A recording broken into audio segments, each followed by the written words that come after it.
I got both of these doors fitting good. Bottom of this rocker panel gets a chip guard. I stay putting in that work. Everything I get, I murk. You can tell by the way I walk, I ain't just talking about it. I stay putting in that work.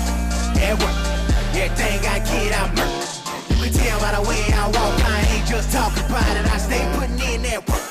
I'm up in the morning, like 5 in the morning, I'm already on. So when you just getting out of the box, boy, I'm rounding the cone. Previously on Inside the Body Shop. So I have a Honda Accord here. This one got hit down the side, some rocker panel damage.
All right, I got both of these doors fitting good. Gaps look good. Quarter panel's all fixed up. I'm gonna go ahead and put a glaze coat on this rocker panel. I wanted to make sure this gap was correct through here to the door before I put my final coat on it, but it looks good. So I'm gonna go ahead and do that and finish this one out.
So the bottom of this rocker panel gets a chip guard right to about here, and I have to reapply that all the way across the bottom of this rocker because the area I repaired is all smooth now, and I'm going to tape it off, and I'm just going to go all the way across so it's nice and consistent all the way across the bottom of the rocker.